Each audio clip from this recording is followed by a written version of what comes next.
Shepherd and a crew, covering all elite wrestling, bringing you the news. It's Sunday Night Raw, gonna rock your world.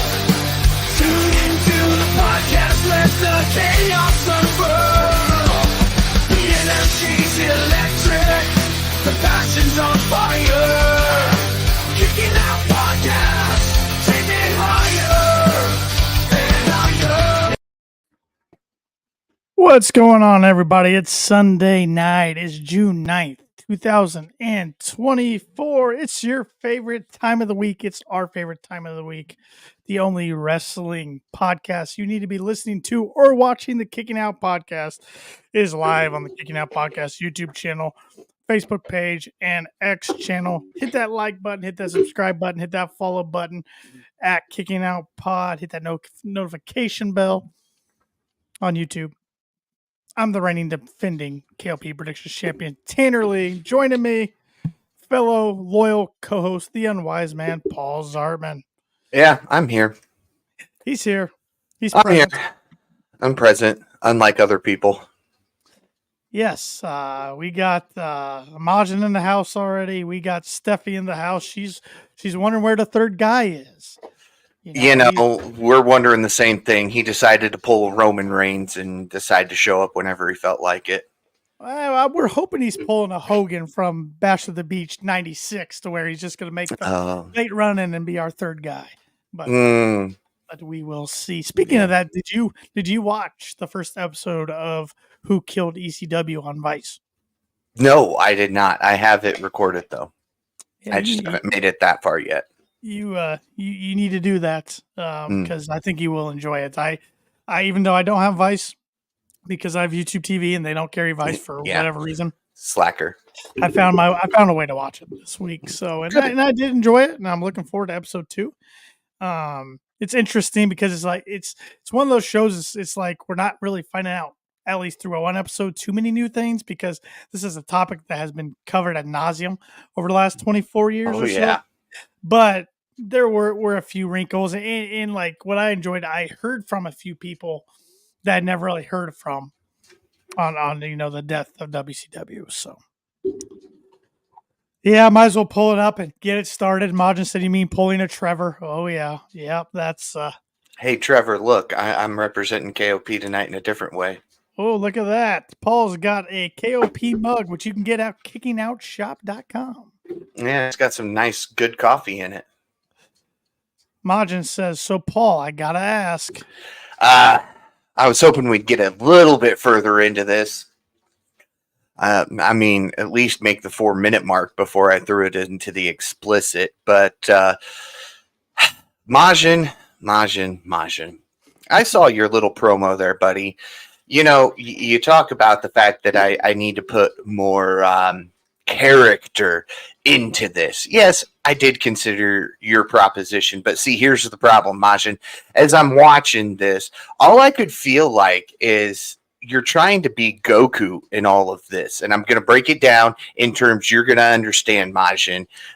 Tanner, probably not so much. I mean, he knows who Goku is, but while I do this, you find something to watch on that screen behind you there, and I'll address Majin in the meantime. So I feel like you're trying to Goku me here. You're trying to get us to team up, to fuse, if you will, and then you get all the glory, just like Goku always got. Well, here's the thing, Majin. I'm more of a Vegeta, and I'm sorry, Kakarot. We are not fusing to becoming an unholy alliance. We've made it past the 4-minute mark, so now I'll bring it explicit and go, fuck no, there's no way I'm going to join you and let you take home the belt. That doesn't seem fair at all. I do all the work and you get to take home the title? No.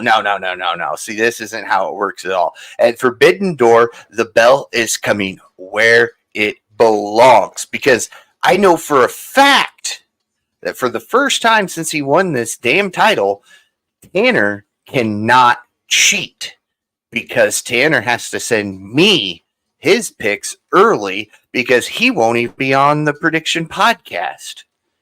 So, yeah, sorry, Majin, no go. And sorry, Tanner, you're going to lose. There's a lot to take in there. Modern said, you do all the work, you've done the work, and it hasn't got you shit. You know what? Yes, Modern. Sometimes you got to be like Cody and just outwork everybody. You got to do the work. Oh, wait, outwork everybody. That's Christian Cage. I got my guys mixed up for a second. It doesn't matter because Tanner's not going to be able to cheat this time. So we don't have anything to worry about. Never cheated. Never going to cheat. Just going to keep on doing what I've done since I wanted it all out.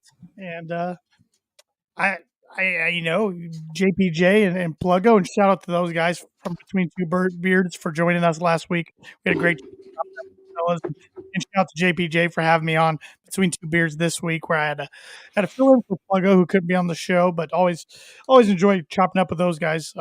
They're going to be part of the predictions this time, so I'm going to take on 4 different challengers, and I'm looking forward to it. The end result's going to be the same. The title's not going anywhere. The title's staying right here where it belongs. Yeah. I got to give you credit, Paul. I already had my little promo ready to call you out on saying you had to bring in your son. Now you had to bring in Majin just to defeat me. So no. So now I can't really go off on that promo. So look, I'm not shipping the title to Canada for a bunch of Canadians to look at this damn thing. It's coming to Fulton County at Forbidden Door. Majin said, this is the guy you want as the face of your company. He can't even outwork his own kid, let alone the current champion. I am not the face of anything. I'm just a guy. Yeah. And here, yes, Steph, I refuse to say Canada right now. But we will see if Shep's going to join us. I don't know. We have not heard from him. Him. I mean, I can ask you the question, Paul, because you are drinking something out of that mug, and I don't know what it is. So, Paul, I was. What were you drinking? Well, I came prepared because we haven't heard from Shep much this week. He's been a busy guy. So I came with multiple drinks. The coffee I was already sipping on before we started this. And I love looking in the background and realizing that there's things hanging on my wall that I didn't know there. But I also brought some Smirnoff Ice, red, white, and berry. And then when I'm done with that, we'll have a good old Coca-Cola. Yeah, you definitely came prepared. And Steph, yes, so far, Shep is pulling a Hogan, a no-show. Yep. Yeah. I just got my old reliable Canada Dry tonight. Nothing too exciting. Yeah. Well, if Shep had been in regular communication, I might not have come with so much, but the coffee I actually started about 20 minutes ago, so I was slowly sipping on it. It was getting to the point I had to finish chugging it because it was getting cold, and I don't do cold coffee. But originally I was going to have it done before the podcast started while I was playing a game waiting on everybody to show up. And I decided, we'll leave a little bit at least so I can show off the cup during the podcast. I like it. But behind me is WCW's Great American Bash from 1998. Anybody's wondering? I don't know. It was one of the first ones to pop up on the Peacock, so I just went with it. Majin said he's finishing off his Crown Blackberry. Then after, he has a special drink. Yeah, he's got to drown those tears because he was hoping to be a new champion, and I shot him down. Shot him down pretty hard. Yeah. Brought in the Dragon Ball Z reference and even made it worse and called him Goku. I know who Goku is, of course, but I'm not going to act like I'm real knowledgeable on my Dragon Ball Z. So yeah, so let's see you battle that out. You probably were all confused. Yeah. Yep. Over my head. That's all right. That's Goku's Saiyan name. Okay. All right. See, I'm learning. Goku's his Earth name. Okay. All right. There we go. Well, Dynamite Wednesday night. Interesting episode from Colorado. Opened up with MJF making his first Dynamite appearance since December. got a good pop from the crowd, coming out wearing a black leather jacket this time. That was still kind of had some Triple H vibes to it. Oh, Even yeah. though it wasn't the jean jacket, hybrid jacket, whatever he had. But during this promo, we had MJF talking like when he was sitting at home injuring or nursing all his injuries. He was watching a bunch of children make bold claims, such as Okada. And he said, Okada's got no physique, pretty much. Calls out Swerve Strickland. Calls out Will Ospreay. And I'm sitting here thinking, want to see that match? Want to see that match? Want to see that match? Yes. Yeah, it was a good promo. I like how he brought up right off the bat where they were at, and the fact that if his eyes looked a little bloodshot and he was a little squinty-eyed, it's because they're in Colorado. You can have him, Majin. I will ship him straight to you in a box with some holes in it. There you go. There you go. Yes, Majin, I'm glad you brought that up. That's just what I was going to ask Paul, because the crowd seemed kind of split when he got to Ospreay, because I heard some bruv chants. How are you feeling, Paul? Because I know as myself, I like both these guys. So I'm like, I don't know how to feel right now. Yeah. I don't know. I mean, right now we're just putting Ospreay in like every big storyline, which, okay, fine. He's a big star. I love the guy. I love Ospreay. I love MJF. But if we get it, I don't want to see it right now. I want to see him take on, Roosh, who came out at the end of his promo. I want to see him take on Okada. And then I want to see him turn his attention. That should give Cole just enough time to finish rehabbing and get cleared for in-ring action. Then I want to see him start taking on each member of the United Empire, so that they Kingdom. Is it Kingdom? I thought it was Cole's faction. Yeah, United Empire's Ospreay's. Whatever. They're all one and the same. Yeah. Bunch of men wearing tights yelling at each other. There you There go. you go. Going all heel tonight. But I want to see him take them out, kind of get that storyline finished, and then maybe let's bring in Ospreay. I just have a feeling with the way they did MJF and Cole's little segment, Double or Nothing, I feel like Cole's still a ways away, and that was kind of to put a bow on it, if not for a while, maybe permanently. Which would really be a bummer. But you had a gentleman take to Twitter after this promo. Logan Shep is MIA. We don't know where he's at. I haven't heard from him. Yeah. There's a dead man, or there was a dead guy on your TV. Yeah, MJF cursed at Roosh pretty good in Spanish. Yes, they did. Yes, yeah, I was surprised they didn't completely censor that. But it was interesting because we kind of knew this feud was gonna happen between Roosh and MJF based on Roosh's promo last week on Dynamite. So I wasn't sure how I was feeling about that, but man, after this week's Dynamite, I'm pretty fired up for this feud. Yes. And the whole them squashing it thing, I was thinking they were squashing this feud between Cole's group and MJF until Wardlow took to Twitter and called him out. Yeah, well, they got to do something with Wardlow. Keep waiting. I mean, Tony's blowing it with that guy. Tony and company, I should say, because I'm not just solely blaming on Tony, but they've heated that guy up how many times and then dropped the ball with him. Yeah. But the Roosh MJF stuff was good. They went back and forth. I give Roosh credit for cutting a pretty good promo for a guy that English is definitely not his first language. Yeah, he did good. And I like the pull apart because Roosh is definitely a guy that can make that believable because he's so physical. This match will be physical between these two. And of course, MJF's going to go over between these two. But Roosh is still a good opponent from the face because Roosh is not going to come out of this looking weak. He's going to come out of this looking like a bigger star than he already was. Yeah. Yeah, MJF's definitely going to give him the rub without taking the loss. Yep. So, Majin said, by the way, Paul, his favorite character is Gohan. Gohan. Sorry. He hates Goku. Gohan. Yeah. So you like a guy who spent his entire childhood beating up older people and then quit fighting because he's a loser. Got it. Majin said Roosh is the perfect guy for MJF to face on his return. Yes. Steffi says, "Mommy milkers of Jamie Hayter." What did I miss here? That was a shout to Majin, I'm guessing.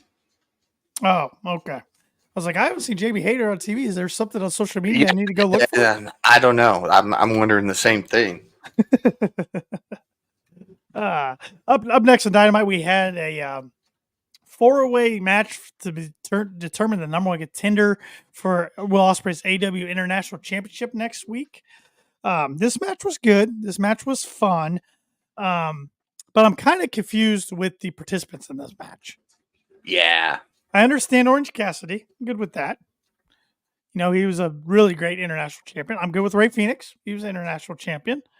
Kyle O'Reilly, I would be good with typically, but he just had a match against Ospreay on Collision for that title. So it's weird he's getting a rematch to try to become the number one contender. And then Jay Lethal, who has not won a match on TV since I believe it was October against Trent. Before that, it was last April against Cash Wheeler. Yeah. Yeah. Very interesting group of people. Well, and here's my biggest thing. And like I said, I thought these guys were great. I thought the match was fun. The thing is, we see later in the episode, Daniel Garcia cut a pretty good promo, right? Vignette for Garcia, and which I really liked. He's made his intentions clear. He wants to go for that international championship. So why is he not in this match? You know, I hope they have something in store for him, but I'm really starting to feel like they've dropped the ball on Danny Garcia again. Yeah, I mean, I guess, you know, they're probably saving that for a big Dynamite or Collision next month when we don't have a pay-per-view, or maybe they're saving it in their back pocket for a pay-per-view later on down the road. But it's just weird to me that you name a different number one contender, then later in the show you have Garcia with that video package, which, like I said, great video package. I thought AEW did a really good job with their video packages this week. But you have that video package pretty much calling out Will Ospreay. It's like, I don't know, just didn't make a lot of sense. Yeah. But in the end, I figured the winner of this match was either going to be Orange Cassidy or Rey Fenix. And Rey Fenix was victorious. So this Wednesday night on Dynamite, we're going to get Fenix versus Ospreay, which is going to be a kick-ass match. Yes, it will. But I was surprised Orange Cassidy did not come out victorious. Reason being, I thought this would be the perfect angle to insert another layer for the ultimate split between Ospreay and the Don Callis family. Yes. Yeah, because, you know, Don is trying to get Orange, or was trying to get Orange to join him. So, yeah, I honestly thought Orange was going to win this. I'll admit it. I looked at Logan and I said, Orange is picking up the victory here. Mm-hmm. But, you know, I'm okay with Fenix winning it as well, because, again, we haven't seen a whole lot from Fenix because he's been out with all sorts of everything, whether it be visas, green cards, injury. The poor guy has just had a rough time since he joined the company. So I'm looking forward to a little bit of a push for him. Of course, I'm going to be the first to say he's not going to win. No. But yeah, I thought Cassidy Ospreay would start to bring in that split a little more. Yeah, how I would have done it, you got Cassidy win, and he and Ospreay having a good match, but then Trent comes down, gets involved. That ticks Ospreay off, saying, I don't want you to help me win. I don't need this. You know, add that other wrinkle, because eventually we have to have that split. Yes. For Ospreay from the Don Callis family. And I think I know where they're going to do it. But oh, I think I know. I think we all kind of know. But I don't want to put it out there. I mean, I'll go all in and say I have a feeling it'll happen overseas? I think it's going to be behind a certain door. Oh, okay. So, Huh. Bodden said, "Welcome to AEW, where we'll do what we damn well want, and the rankings just don't matter." Yeah, the rank. We haven't seen the rankings in like 3 months. So, Yeah. Steffi's telling her friend Majin that he needs some help. And then He Majin does. said, "I have a rant when we get to the women's match at Forbidden Door. Forbidden Door," and then I'm not acknowledging that. Oh, come on, Trevor. Acknowledge it. Oh boy. Acknowledge your proper name, Trevor. Hey, Trevor Lee's a talented wrestler, all right. Yeah. He's We going to did. take on Marco Stunt. Oh my God. Next, we did see Trent and Don make their way down to the ring after the match. Trent grabs a chair, but Orange Cassidy grabs a chain from under the ring, wraps around his fence. His fist. He gets inside the ring to join Brett and Callis. Statlander slides in the ring. She inserts himself between the two guys. Stokely Hathaway marches down to the ring. Statlander punches Cassidy, but then Will Nightingale's music hits. She runs down. Statlander retreats. Yeah, that felt unneeded to me. I mean, it's a great way to get Willow back on TV. But the frustrating thing for me is we have Mercedes cut a promo that says, "Willow, when you come back," indicating she's taking some time off. And then 2 weeks later, we have her run out and save Orange Cassidy. Now, I was fine with it, but like Majin says here, do not combine these two feuds. Yes, I agree with that. I think they're both can be special in their own right. I like how it's adding a different side of the character of Willow's character than we've seen. Because we saw later tonight, she was cutting a promo with Renee backstage, and she pretty much said, you don't want to piss her off. You don't want to make her angry. You won't like her when she's angry, kind of like, the Incredible Hulk. Hulk smash. Yeah, but then she also gave Cassidy a fist bump. So I foresee them doing some sort of mixed tag. Yeah. Unfortunately. But we after all that happened, we go backstage. We see the Learning Tree, Chris Jericho, Big Bill Redwood, and the Bad Apple, Brian Keith, pull up to the Blue Arena as Jericho's giving his driver some advice how to drive, and the cameraman advice how to do his job and hold the cameraman. This is the first of 4 times we would see Jericho and his group backstage. What were your thoughts on the overall presentation of the Learning Tree, the Redwood, and the Bad Apple this week? All right. So I know I've been the one that's been completely against this, but I liked Jericho in this. Interesting. Only because it was so cheesy that it became funny. I mean, where else are you going to see Jericho acting this way? Nowhere. He's never done this before. And all the times he's reinvented himself. And when he was reinventing himself prior to the Learning Tree, a lot of it felt like just stuff that he's done in the past, apart from the list. And this, it's stupid, silly, simple things. The driver, hey, as a guy who's had his license for, over 30 years, remember, come to a complete stop at every stop sign. Yeah. As a guy who's been on TV for more than 30 years, hold the camera steady. It's just the simple things that you already know of. Like when he's helping whoever it was get food, go all the way. Guy. Yeah. Go all the way to the back and then scoop. You'll get a full dollop that way. It's like these are the things that your parents teach you. And this is what Jericho's doing, but he's making it funnier. Now, as for Big Bill, he just seemed like a clown, like he always is. Anytime this dude's on TV for more than 30 seconds in a company, they turn him into a clown. And as for the Bad Apple, I thought that was a pretty interesting thing. It was just this two sides of Jericho, your fun-loving side and Big Bill, and then you've got the Bad Apple and the Cowboy, the dark side of Jericho. I agree with Majin here. I thought Brian Keith was the MVP of these segments. Oh, absolutely. I mean, tell the cameraman to respect Jericho, telling Cool Hand Angie's unborn baby, teach that baby to respect Chris Jericho. Yes. It was interesting. I thought some of the segments were better than the others. Like I liked how they tied in Daddy Magic, Cool Hand Ange, because of course Jericho's history with those guys. Mm-hmm. Tied in Private Party for next week's TV time. The random dude with the chicken and dumplings. I don't know about that one, but we'll see. I think if done right, I think Brian Keith at least could come out of this a bigger star. Big Bill, maybe they need to work with that a little bit, but I'm here to let it marinate and let it play out.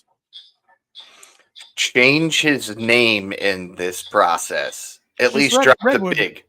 Redwood. Sure. Or Bill. It doesn't look like Shep's joining us tonight. We just heard back from him on a text message, so yeah. That's all right. That's all right. That's okay, Shep. You have yourself a good time doing whatever it is you're doing. That's all right. That's all right. We'll keep the show rolling. Start up 2, we'll keep it 2. Yeah. Back to the good old days. We did see your buddy Christopher Daniels come out. This was kind of weird. He came out and announced that new TNT champion is going to be crowned a Forbidden Door in a ladder match. He said, so here's another qualifier match that will take place. See Brian Cage come out. I'm like, okay, that makes sense. He's won a ladder match before in AEW. He's kind of been getting a push, but yet not picking up too many victories lately. And then we saw Mark Briscoe come out, and I'm like, okay, they're not having the Ring of Honor world champ lose this match. Right. And before we get in talking about getting your thoughts on that match, Majin says to everyone damning Jericho, saying he hasn't got anyone over wrong. He's got everyone he's worked with over. It's not his fault that after him, the company didn't know what to do with them. He's not wrong. Action Andretti was one that pops in my mind right away. Yeah. Sammy Guevara. Yeah. Sammy screwed Sammy, though. A couple times. Let's see who else. Cool Hand Ange and Daddy Magic. Daniel Garcia. Yeah, I mean, these are all good guys that have worked with Jericho who got over, and then Sammy was over. Didn't know what to do. Wardlow was over. Wash, rinse, repeat. Garcia over. No clue. Daddy Magic, etc., etc. Exactly. Yep. Yeah, but Mark Briscoe got the win in this match. So we got Mark Briscoe in this match. We got Takeshita in this match. And I know we'll cover Collision, but next week on Dynamite, we're going to see Jack Perry versus Dustin Rhodes in a qualifier match. I think we know how that one's going to go. So yeah. I'm assuming this is going to be a 4-man match, or do you think we get 6-man in this? Or Forbidden Door still has 2 weeks? Yeah, so probably 6 then, probably. Yeah. I say we get at least 6. We need 6. Yeah. A 4 in a ladder just doesn't make a whole lot of sense. Why not just make it a fatal 4-way at that point and call it a day? Yeah. Jack Perry was backstage. He sent a message to Tony Khan saying he'll be the next TNT champion. And yeah, if I had without knowing all the participants in the match, if I had to make my prediction right now on June 9th, I would say Jack Perry walks out Forbidden Door as TNT champ. Oh, I agree 100% with you right there. Yeah. Yeah. Which I hate to do, but you know. Yeah, well, I'm the champ for a reason. Oh, yeah. Cheating SOB. How are you feeling about this Hook Samoa Joe partnership? All right. I'm not sure yet, but I will say this.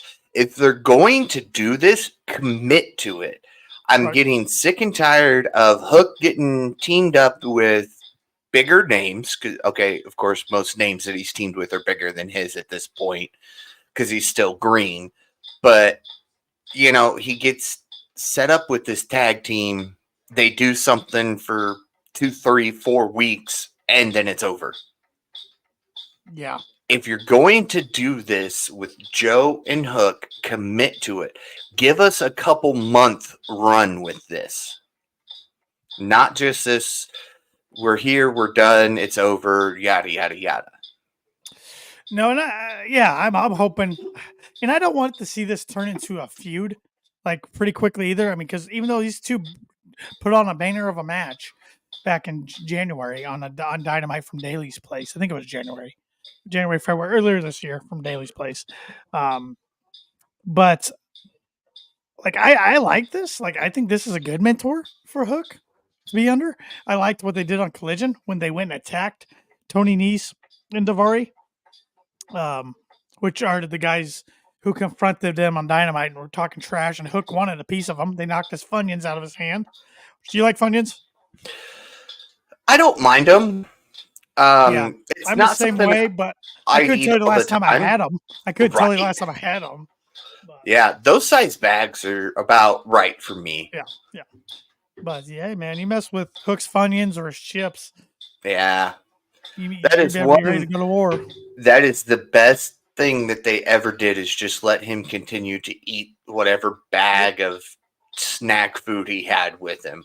Yep. So, what do we got? We got for comments here. Majin, the only four who Jericho worked with that kept doing things they kept doing things with Darby Allin, MJF, Orange Cassidy, and Cody. Although Cody had to run back to the Fed and win their title to do it. Yeah, even though I'm a Cody you buck, know. that's pretty funny. That's pretty funny. And Majin said, based off their latest segment, I think it could be a bigger thing. We already talked about Jericho stuff. This part I don't care for. We saw the Acclaimed and Billy Gunn making their way down Oh the yeah, ring. Young Bucks appear on the big screen, interrupt them, say the Acclaim will not be heard from or seen tonight because their segment has been cut.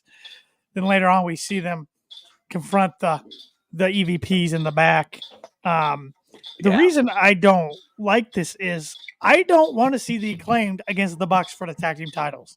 The Acclaimed were No. hot, they cooled off, and now they're heating them up again when I can think of a ton of other tag teams I'd rather see going for gold. I'm just over them. I've been over Max Caster for a while. I just don't want to see it. Yeah. I personally, and you can hate me for saying this, you can tell me I'm wrong. I don't care. Anthony Bowens needs to break off and go on his own. I agree. He is, sure, Caster can do the rap, fine. Make him his manager if you want to, but I want to see Anthony Bowens do solo. But does Caster have to bring up sexual assault type topics every time he raps? I know that's the thing that I'm getting annoyed with.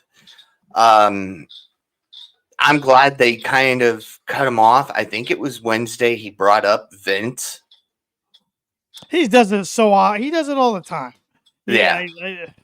I don't know. Yeah, I don't know. I'm over it. I want to, let him do some raps. Fine. Let's do it about the opponent in the ring. Let's make it quick. Yep. And somebody needs to script or give him bullet points. Yep. Only talk these things. Yep. And you can tell they have in the past versus when they haven't. Because when they've done that, he doesn't come out and say yo as many times before he starts. Like the last time he got in big trouble and they really drilled down on what he could and couldn't say, he came out and it was yo into the rap. And now it's like 5, 6, 7 yos and then he starts. So and one thing, like what were they ever going to do with? Remember, he was struggling with his raps for a few weeks. Yeah, he was forgetting it and dropping it, forgetting his lines, forgetting his lyrics, and then they just did nothing with it. Like, yeah, I thought that was going to be a whole big feud between the Bang Bang Gang and the Acclaim, saying Caster couldn't remember what he was doing because of the antics of these guys, and yeah. Majin said Caster is decent on his own, but Bowens, if he needs a mouthpiece, can retain Daddy Ass since those two bonded more than Caster and him did. Agreed. What'd you think of the 8-man tag? We had the Blackpool Combat Club, all 4 tagging for the first time since Anarchy in the Arena 2023. So that's May of 2023. So we had the returning Wheeler Yuta, Claudio Castagnoli, Bryan Danielson, John Moxley against a 4-man team of CMLL luchadors. Yuta didn't miss a beat while he was gone. He looked pretty good. He did. I'm glad they gave him the win. Yeah. In his return. He got to have the pin. But it was nice to see the BCC all the way together again. These 4, it's another one of those groups that it seems like something always prevents them from being at full force. Yep.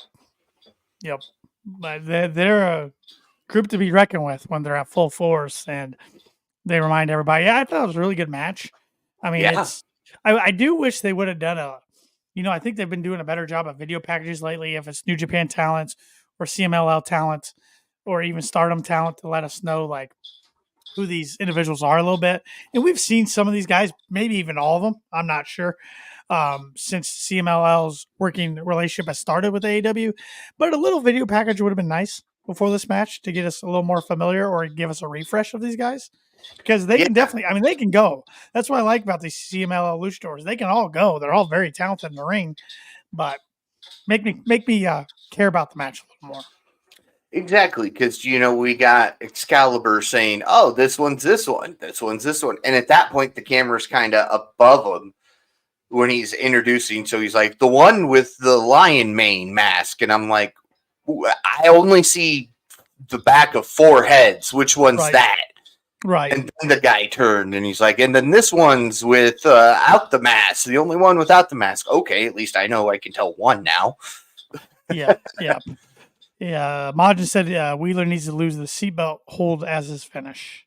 I didn't mind that this week. Yeah, this week it wasn't bad. It does get overused though. Yeah. Volador Jr. Yeah, he did steal the spotlight, I thought, over the other 3. But I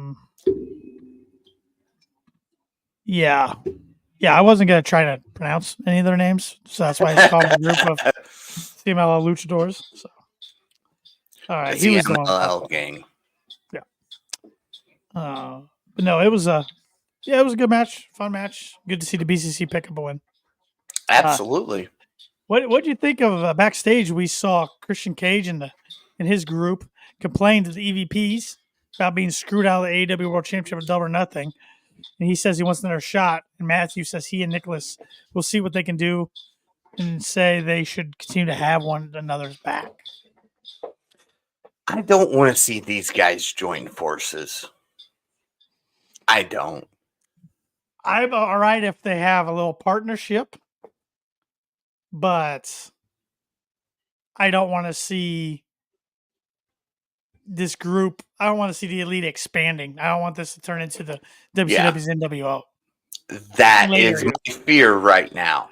That's why let's keep it at 4. I think 4, maybe one more eventually. 5, maybe Hangman. Maybe. All right, I could do 5. Yeah. I could, well, Bullet Club was always 5 or 6. Cutler's technically part of it. All right, in a different role. So, how about Colt Cabana? We haven't seen him forever, so yeah, I don't know until he appears. At least Cutler appeared this week on Collision. Yeah. Steffi, I got WCW Great American Bash 1998 on the TV behind me. Majin said, but look at all the other guys in the BCC. Each one has an impactful finish, and Yuta uses the lame pin. That's a good point. Yeah, very true. Very true. Oh, that's a good point. So we got the lone women's match of the night. Saraya with Harley Cameron and her brother Zack Knight versus Mariah May with Toni Storm and Luther. Paul, I love this match. This was good. I was surprised. I was. I worry about Saraya because she's good. She's rusty. In the last couple matches she was in, it showed that she was rusty. This one did not. Yeah, She say, looked not this one. very good in this one. Yeah, Mariah May gives more TV time than any woman on the roster. We've talked about that a couple different times on the podcast. But I thought this was Saraya's best, arguably her best match since he's joined the AEW roster. And yeah, if she's gonna look like that in the ring, please give her more matches. Yes. Now, you know why Mariah May gets all the TV time, right? What is that? Because all those guys, those wrestling fans in their 30s living in mom's basement. I'm sure that's one aspect, but the lady is I'll very just leave it there. The lady is very talented. It is AEW is where the breast wrestle, according to Tony Storm. Yes, the breast wrestle in AEW. Yes. Martin said Saraya's probably been working more with her brother in the off time too. She's getting better again. Yep. Very I'm true. glad Very Zach's true. over in AEW. Yeah, I think he's gonna be a good assets. After the match, Saraya got the win. She made she did. Mariah May quit, which a lot of people in the IWC weren't happy about that. But I'm like, this was the perfect thing. Give Saraya a big win. Add another layer to this Tony Storm Mariah May storyline. I thought it was just fine. Mm-hmm. Absolutely.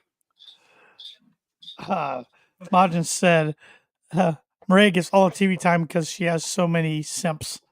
And he says, she has to pay me royalties. I've been saying that for the longest time.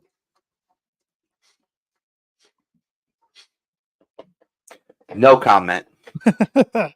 After the match, Tony Storm checked on Mariah May.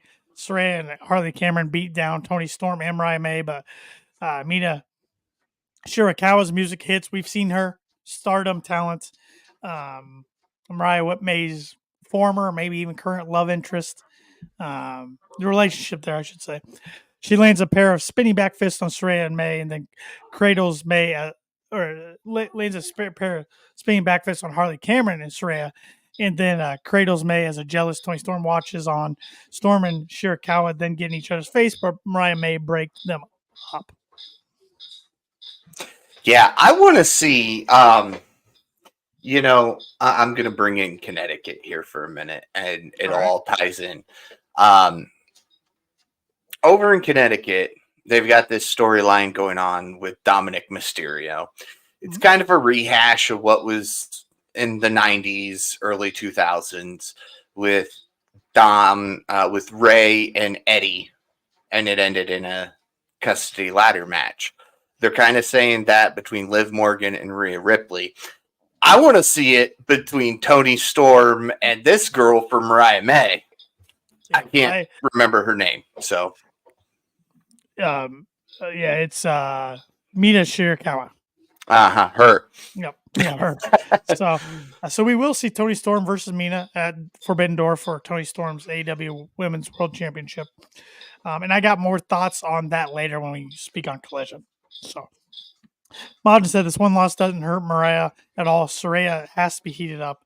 As you said, it adds to the story in a few different ways. Mina and Tony have a battle of the boob competition. Is hilarious. Having about yeah, it was. That was funny. Mm-hmm. That was funny. Yeah. And yes, Maria pressed both of them, and that, like Tony Storm said, it's where the breasts wrestle. Yeah, and Mariah was just showing that off a little bit. Mariah kind of just started all this on a whim with that little short girl that she wrestled last week or the week before. I can't think of her name. Layla Hirsch? Yes, Layla. Because she was like perfect height and she went to do something and so Mariah just grabbed and it all started right there. It just this one-off thing has become something Mariah is going to continue to do because it worked so well. Nigel McGuinness about died. Yes, he did. He's great on commentary. Oh, absolutely. Our main event was Swerve Strickland with Prince Nana defending his AEW World Championship against Roderick Strong, who, of course, had his Kingdom brethren, Matt Taven and Mike Bennett at his side.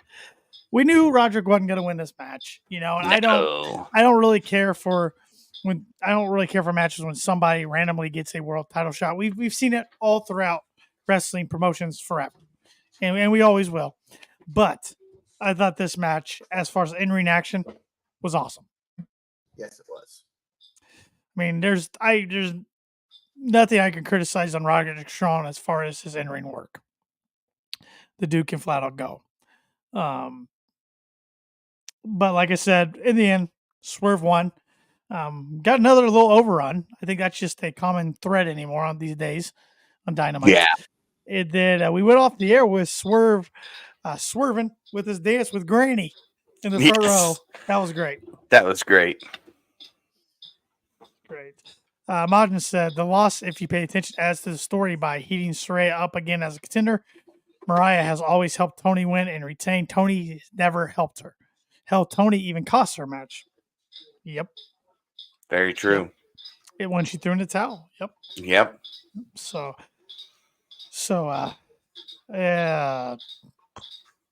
what segment did I miss here? The notes that I didn't already cover. I mean, we already went over the Jericho stuff kind of earlier. I'm going back here in notes here, see what I missed. See what I missed here. Oh, yes, I did. It wasn't in the notes. But yeah, it was the title of our episode tonight. Bryan Danielson. Yes. Putting himself in the Owen, because he's talking about how, this was supposed to be the year, great last year as a full-time competitor for him of his career. But all he's been doing is losing matches lately. But he thinks he's got one more shot, and that's by winning the Owen Hart tournament, winning the cup, and then he gets that to main event at All In for the AEW World Championship. And I am all for it. I mean, let's do it. Let's give Danielson one more shot. Put him in the Owen Hart Cup. He's a good fit. It reminds me a lot of how Owen wrestled. And that's what I always wanted when they started this. I wanted to see wrestlers who wrestled like Owen. Not just, we don't know what to do with you, so we're going to put you in this because you're kind of a big name, or we're going to put you up against a big name to kind of help you get your name out there. I wanted to see guys who reminded me of Owen Hart, and Danielson reminds me of Owen Hart. So I would be 100% okay with Danielson winning the entire thing in his last year. So I'm giving you the pencil right now, Paul. Mm-hmm. What are your what are your two biggest men's matches at All In? With everything you just said. All right. Well, I want Danielson to win the entire Owen Hart Cup, so therefore we get Danielson and Swerve for the title. So you got Swerve retaining against Ospreay at Forbidden Door. Yes. Okay. I'm sorry. I love Ospreay. I'm not quite a Mark, but I enjoy his work. I'm a Cody Mark. I'll say that much. But Ospreay doesn't need the title. He's got a championship. We don't need to make him 2 belts Ospreay right now. Let him do this. Hell, I'll go and agree with you. Have the Don Callis family come out and end up costing him the match somehow. Mm-hmm. So there's your split. And then I would like to see, all right, we know somebody, I don't think their contract, when's Ricochet's contract up? Pretty soon. Could he? I think within the next month. Let me put it that way. I think within the next month. All right, so his 90 days won't be up before All In. I don't think there's no more 90 days. Okay, so if Ricochet leaves at the end of his contract, I want Ospreay Ricochet at All In. Yep. If I've got the pencil to do whatever I want, that is where I'm going. I like most of what you said tonight. I'm not. I like Danielson going against the winner of Osprey Swerve. I'm not showing Yeah. my cards just yet. My predictions, but I would like to see whoever loses the Osprey Swerve match to go against MGF at All In. Even if they do sign Ricochet, which I think would be a great move for the company. Yes, it would. I think he fits in well, and I know what WWE fans are worried about is they're not as worried about Ricochet. It's his girlfriend, Samantha Irvin. Who's Yeah. a great in-ring announcer. Keep her over there. Oh, I think she's fantastic, Paul. We've got Justin Roberts. Why do we need her? You can use them both. You can use one on one show on Dynamite, one on Collision, because Roberts is not Collision, is he? No, I think they have another ring announcer Yeah, for Collision. Yeah, they do. But I don't know. I doubt I couldn't. I don't know. She's becoming a pretty big star in WWE, so I'd be surprised if she did make the jump. But Yeah. you never know. Yeah, imagine with the Stephanie Valcour stuff calling out Mercedes. I know you had a rant about that. I'm not finding that in my notes anywhere, so I'm gonna need a refresh. Paul, do you remember that at all? I thought that was last week. And Majin said before we go to Collision, I have a question. And yes, I'm glad he brought this up.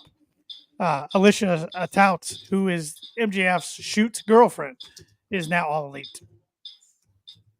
She did a backstage interview. Yep. And she's worked her tail off. I hate seeing comments on the IWC saying she's just there because of MJF, because she's worked her tail off to be there. So yeah, Majin, hit us up with whatever you want before we move on to Rampage and Collision. Yeah, I'm trying to find where that happened. But I thought it was there was some things I didn't care for in Dynamite, like always, but I thought it was a better Dynamite than last week, for sure. Mm-hmm. Yeah, I mean, they've still got a lot to build up on, but, it's when you drop off the way they did last week, and I'll say it, they dropped off compared to normal. Saw it with the rating last week. Yeah, you've got to do everything you can to get back to where you were, but you don't want to jump right back there. That would look stupid if you had a crappy show and then a 9.5 out of 10 the next week. Yeah. That just says, well, why didn't you book that before? So you just layer it and build back up. Right. All right, here's a comment from Majin. Since we're having the Owen Hart tournament soon, and with a current expiring contract soon, do we think we could see Natty jumping ship and competing? I absolutely think that's a possibility. Absolutely. I do too. And, I will say this. I would be okay with that. Now, here's why. I've been watching the other company for quite a while, because I'm completely invested in this Uncle Howdy story. Well, you're a pro wrestling fan. We are all pro wrestling fans on this podcast. So. Yeah. I'm not just gonna watch one brand. I'll watch anything I can. But I haven't seen much of Natalya here lately. And then I guess she's been on NXT a lot, which I think she's way too big of a star for NXT. And she came out this week, and they referred to her as the BOAT, the best of all time. Right. That just seems so wrong to me. And especially when you've watched Natalya over the years, knowing how she's gone on record talking about how she felt that she was too big, as in weight-wise. She felt like she was overweight compared to all of these other girls. That's why she wore the whole bodysuit, because she didn't feel she had the body that everybody else did. And then you go in there and call her a BOAT. They've called her that nickname for a while, though, Paul. I know, but it just seems wrong, in general. Not even just Natalya, but in general. And you've got this superstar who can go in the ring, yet she has the least amount of titles. Charlotte's got more titles than she has. Right. Becky's had more titles. Bailey's had more titles. Alexa Bliss has had more titles. Come on. You're missing the opportunity. Does she need the title? No. But when you've got somebody who works as hard as Natalya does in front of the camera and behind the camera, just go. Let her have a title reign or two. The learning tree's behind you for having a attack. I see that. 1998 Jericho, one of the better versions of Jericho for sure. Yeah, I think she could be really good. A really good mentor for the women's roster in AEW. And I think if she comes, maybe they could get her husband too, which his in-ring wrestling days are over, but he's great behind the scenes. Yeah. TJ is, formerly known as Tyson Kidd. And you know, AEW's got to be aggressive in free agents. I think WWE's going to be aggressive free agents too. I think we'll see some AEW guys when their contracts are over more and more within the next year jump to WWE. So I think we're going to start seeing a lot of flip-flopping going on. But yeah, I could definitely see her coming over and competing in the Owen. I mean, she loves her family as much as any wrestler, I think. So yeah. Yeah, and I mean they've got that working relationship with Brett even, so it's true. Maybe that'll help. Maybe Natalya will see, all right, this company that didn't even exist when Owen was wrestling is paying more respect to him, like we've said, more respect towards him than the company he wrestled for. Yep. So why not join them? Yep. Mahajin says, as for his rant on the whole Vakar thing, they aired a quick video package telling you who she was and all that. And then commentary told you further as she comes out to challenge Mercedes for Forbidden Door. And there were still people complaining, who is she? You don't get to complain when they told you who she is. And then he said, why can't AEW take criticism? Because it isn't effing criticism. Every false criticism they have, they've given you, and you still complain. That's not effing criticism. That's effing pointless hate. And I'm trying to be clean on my end here. So that's fucking pointless hate. There you go. I'm keeping it clean, but Paul, I'll let you do the explicits. But no, that's just the internet wrestling community anymore. They are worthless. They complain and complain and complain. It's and you know, don't even get me started on ratings. Like ratings are pointless in 2024 compared to 20 years ago. Everybody watches everything differently. Okay, they're important for advertisers, but that's it. That's it. Right. Who cares? What, you know, and here's the problem. Again, it's on at 8:00 on Wednesday. Other stuff's on Wednesday night. A lot of people record it. Mm-hmm. Same thing with Rampage. Same thing with Collision. A lot more recording is happening.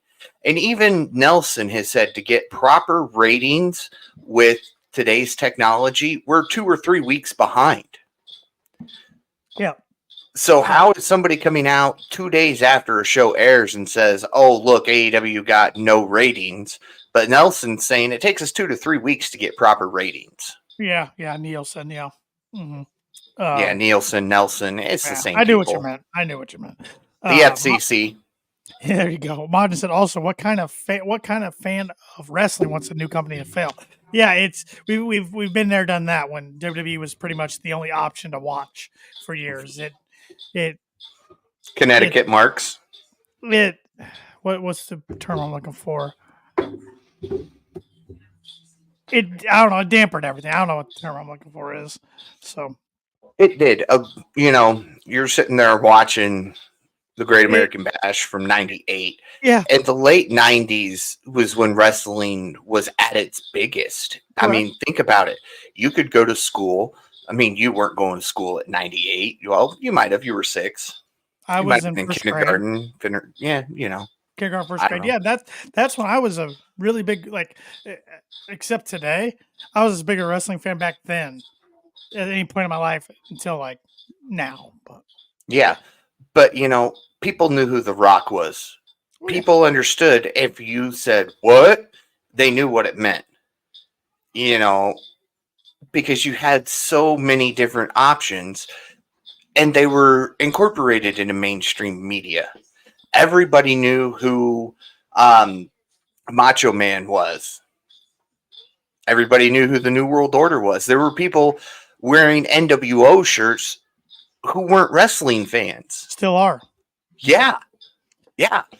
Unless you go to a small podunk little town and you call your chili team NWO, then people think it's weird. But, that's beyond the point. Well, yeah. Yeah, like what Martin said, wrestling's in its second boom period where we have so many options. It's a much better time to watch again. Why do we want the boring monotony of WWE only back? We don't. Exactly. But so many people were brainwashed in what, Majin? What? Got the what chance going on in the YouTube comments. Yes, I'm just trying to figure out why Majin's saying my name. What? There we go. And speaking of second boom, now we have kind of another Austin, only he just says, yeah, instead. Yeah. Yeah. Yeah. Sorry, I'm changing something back, you turd. Wondered how long it'd take you to notice that. It's been like 20 minutes that it's been sitting that way. It's not the 90s anymore. You're right, Majin, but Yeah, I'm tired of the what chance out of the crowd. I agree. I'm over that. I've been over that for a long time. Let's stick with the yes chance. Especially when, like he said, when Roosh, somebody who his first language isn't English, knock that off when somebody like that's doing that. If you want to do it when Jericho's in the ring and he's talking, fine. But Roosh was trying really, really hard, and he got a hell of a promo for a guy who can't speak English as a first language. Yeah, he did, and even then, I'm just tired of them using the what chance for everything. So yeah, I think even Austin's tired of that. Yeah. Any takeaways from Rampage this week, Paul? Rampage was good. It was the first time, I'll admit it, it's been the first time in a long time that I actually watched it live. But I don't know, last couple of weeks, my passion for wrestling has returned and has continued to grow. So I got done watching SmackDown and I was like, I'm not ready to go to bed yet. And then I was like, oh yeah, Rampage is on. So I flipped it on, just like the good old days. Yep. I liked seeing Juice Robinson. That was yes. Fun. Oh yeah. And Juice is now officially a member of he's a trios champion. So 3 belts for 4 guys. The only thing I will say, can we get rid of the acclaimed belts, please? Yeah. Let's just drop them. You've reminded all of us that, we took them from the acclaimed. All right, let's get it off of there. You've got 6 titles. Here's what you do with them. Yeah. You give 1 to each of the Guns, 1 to Juice. Split them up, the remaining up, as long as Jay has more titles, because Jay's the bigger star of the 4, in my opinion. Yeah, or even have Jay kind of do his own single storylines and you got 4 guys again. Have Juice take Jay's spot in the trios title reign, and him go for singles gold again. What's your correction for us, Majin? Majin's playing fact checker tonight. Bring it on. Bring it on, you little. I did enjoy the women's match for the main event. Mina Shirakawa versus Serena Deeb was a good one. As I knew it would be. Serena is so good. I'm glad that she got caught breaking kayfabe for the other company. Because if that would never have happened, we wouldn't see the Serena Deeb we see right now. No, absolutely. I mean, if she would have rode with Punk through the rest of his career in WWE, she would not be who she is today. Majin said, to your rants on eliminator matches, I remember there's been one the champs lost shockingly, but that happened a long time ago. LOL. Ooh, okay. Please remind me. I don't remember. Did Jericho lose one? As I'm sitting here thinking, it's got to be Jericho, Hangman, or Kenny that lost one. Wasn't Kenny? I don't think it was Kenny. I think Kenny won every match until he dropped the title. Well, every singles match. Mm-hmm. Yeah, I'm anxious to see what Majin says here. Yeah. While we're waiting on that, we'll get to Collision, and I love how Collision kicked off with a great tag team match. We had Claudio Castagnoli and Wheeler Yuta of the Blackpool Combat Club versus FTR. And these guys went a full 20 minutes. That was the time they were allowed it. They did. They went 20. Majin said it was Lucha Bros beating the Young Bucks. They beat them to go on to the big cage match where they won the belts. That would have been all out. Oh, yeah. I forgot that 2022. was considered an eliminator match. Yep. We're all out. Leave it to the Bucks. All out 2021. Respect your EVPs. Yeah, 2021, because 2022 was the Elite win the trios, and then Brawl Out happened after that. So Yeah. We won't talk about Brawl Out. But going back to this opening match, tag match on Collision, I really enjoyed it. My favorite spot in the whole match was FTR setting up for the Shatter Machine, and Claudio reverses it into the spin. That was beautifully executed. Yes. Those are 4 individuals that could go 60 minutes, and I'd still watch the entire match.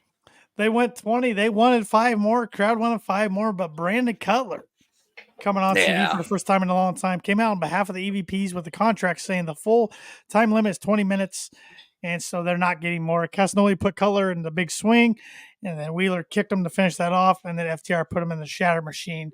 And they did say why Claudio said why they won't shake FTR's hands. They'll basically give them a rematch or another match anytime they want, any place. Yeah.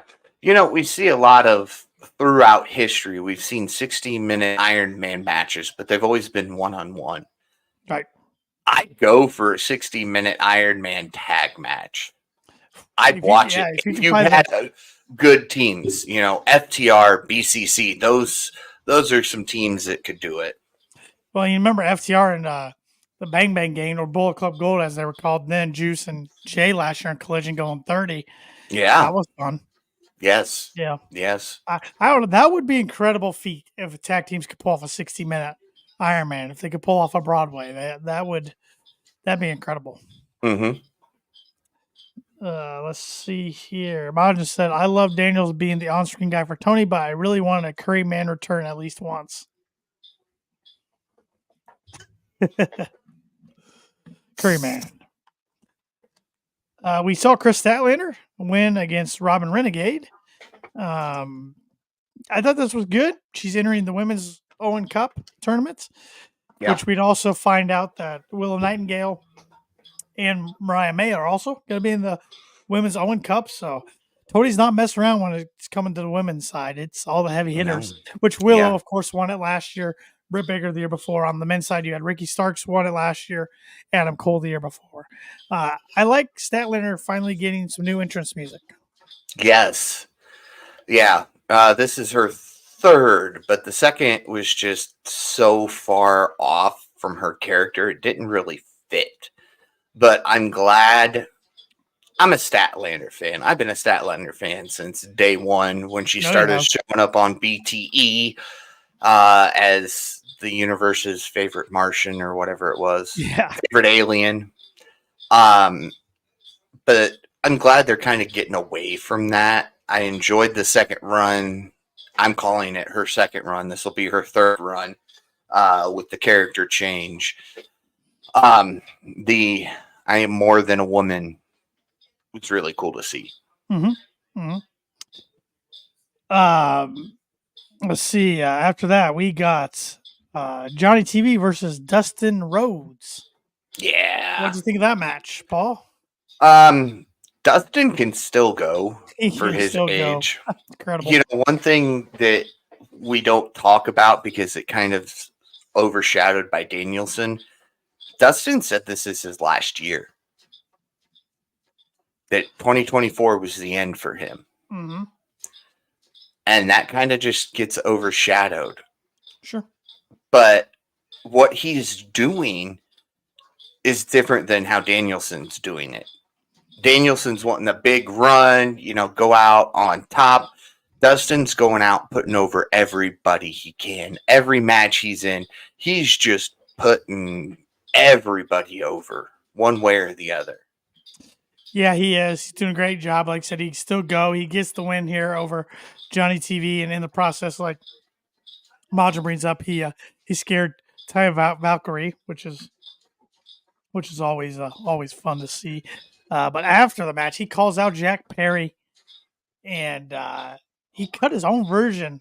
The notes here say he cut his own version of a Hard Times promo. Yeah. Really passionate, good promo out of Dustin. Yes, absolutely. Dustin is just fantastic. Yeah, it'll be a fun match. Him against Jack Perry. I mean, I think we all know Jack Perry's going to win on Wednesday night, but it'll be entertaining. But Dustin will go out there and give it his all as if he's going to pick up the victory. He's got so much more out of his 5-year run with AEW than I ever thought he was going to. Yeah. I mean, I remember going into that first Double or Nothing, him against Cody.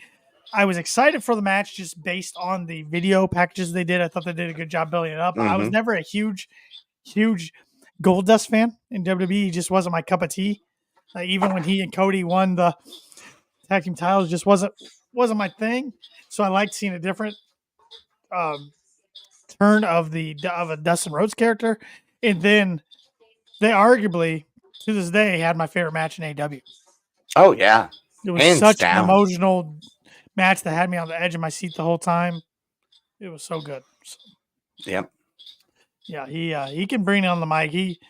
He's a veteran of all veterans and a guy that definitely one day belongs into WWE Hall of Fame. Every Hall of Fame. Monson, I'm going to say it. I don't know what it is about AEW, but we've got quite a few best runs of these vets. Yes, Dustin Rhodes, Sting, of course. Adam Copeland was having a fun little run, especially the last few months until he got hurt, which glad to see he's doing better. He's already planking 1 week out of surgery with his pure plank device, and he was on Busted Open last week and seems to be in good spirits. He knows what the road he's got ahead for himself for the rehab and the recovery, and said it's all his doing. He said he was an idiot jumping off that high. He said he could accomplish what he was trying to do just jumping off the top rope instead of the cage. So. Mm-hmm. Yep. Maja said Dustin's quite possibly having his best run in AEW now. I'd say Jericho had his earlier. Christian is having his good points. Copeland could very well have his if he heals up fast. Yep. Oh, yeah. Absolutely. Absolutely. We saw Timeless Tony Storm versus Lady Frost. Lady Frost, definitely a talent that can go. She doesn't pick up many victories, but... No, which is a shame. Yes, it is a shame, but she's good. Of course, Tony Storm won. After the match, Tony Storm told Mariah May that not to worry about her match with Shirakawa. She said she never had anyone look out for her.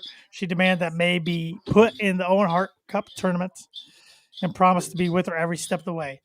Little did Tony know, she probably just booked herself her title defense at All In. Mm-hmm. Oh, yeah. I think that's the perfect opponent to take that title off of Tony.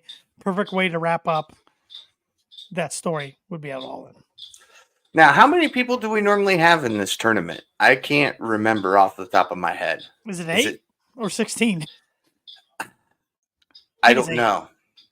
But hear me out. I'm gonna go look it up. While you're. All right. So we know that it's probably not going to be Hayter because there's been no talk of her being healthy, which sucks because I'm ready for some Haterade. But how about they're talking about they fill the bracket? We've got all these. Just 16. 16 on both women, sides. 16 men. Yeah. All right. So you get a what the hell, why are they in it type person like Anna Jay. Okay, we'll throw her out there. Although I think she deserves to be in it. She deserves more wins, but that's that. But you put a no sense person in there. And then that person gets attacked backstage. We don't see it. We find them. And all of a sudden we hear that, We're not sure what's going to happen. It's time for the match. You know, what should have been Anna Jay's. Well, I'm sticking with Anna Jay, but Anna Jay deserves victories. But I'm just using her as somebody who unfortunately loses a lot. And I got to make a correction here. There were 16 in 2022, 8 last year. And if the internet's correct, there's going to be 8 this year. So, Okay. which makes sense because they're going to have this thing wrapped up at a event in, was it Calgary, I believe? Yes. Next month. So they got to get going on this pretty quick. Yeah. So, all right. The opponent comes out. And, you know, we just find out this person got attacked backstage. And now we don't know. So the opponent is a heel. So they say, you know, start the count. You know, everybody's thinking this person attacked the person backstage. And at the count of 5, we hear the doctor will see you now. And Britt makes a return to enter into the contest again this year. I like that. She's got to be coming back soon. Got to be. Got to be. So, Yeah. the other thing on Collision I want to talk about was the main event, which saw Orange Cassidy defeat Kyle O'Reilly in a really fun match. Kyle's wins are coming. He's taking a lot of L's lately, but he's a big time talent. He's going to have some big moments in AEW. But he doesn't have a losing record right now, does he? Isn't he closer to 500? Yeah, I think for his career he's closer to 500. This year he probably has a losing record or close to it. Not. But he he probably has a winning record this year, but it's probably not by a lot. But Orange got the Orange Punch for the win. But afterwards, Trent Beretta and Kyle Fletcher attacked Orange Cassidy while Don Callis was watching. Kyle O'Reilly was already up on the ramp.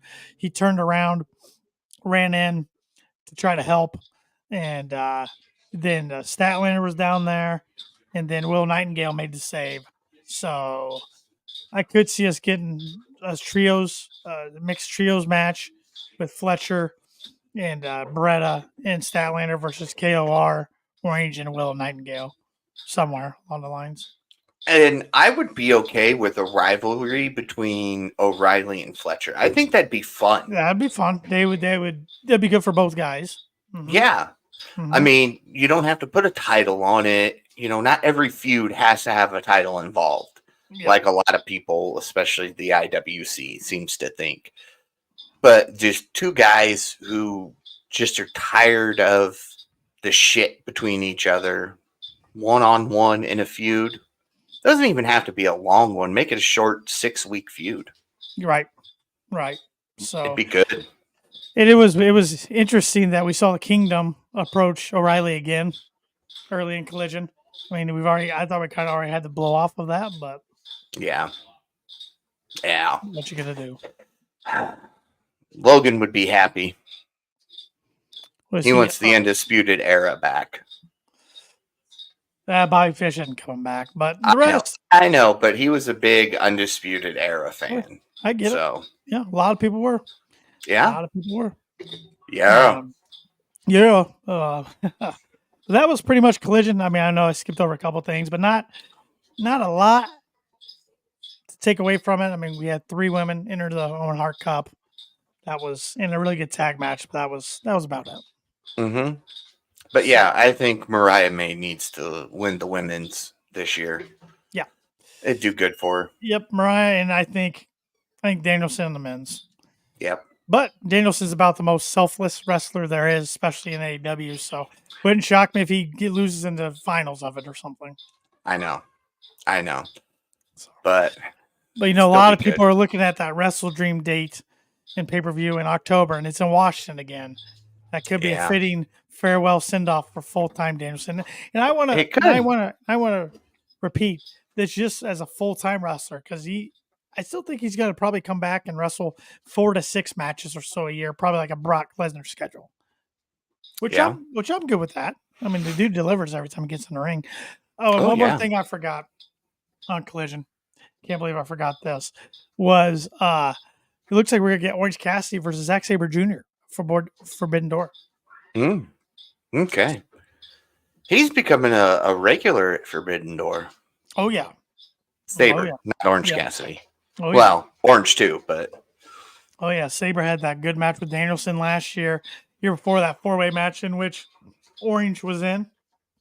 So looks like we're gonna get that. We saw not on Collision, but over in Japan, Jeff Cobb, who we've seen on AEW TV a couple times, he made an open challenge to anybody from AEW for his title over there in New Japan. And also, it looks like Moxley could potentially be going against Naito, defending his title against Naito. That looks like they're setting that up. So, Okay. mm-hmm. All right. Forbidden Door just around the And corner. Majin said he's going to message me his idea for NJ later on. Dun, dun, dun. And he says, also got to say congratulations to Shane Haste on winning yet another title in New Japan Pro Wrestling, I think it was. Yeah. A lot of other things happening outside of AEW that Yes.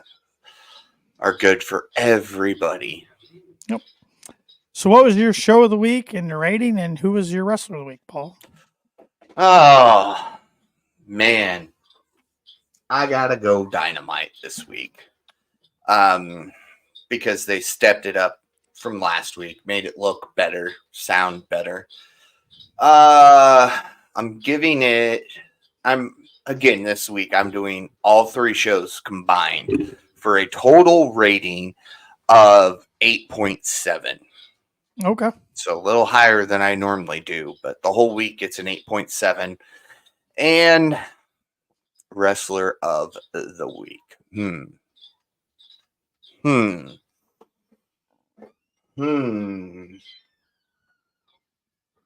MJF.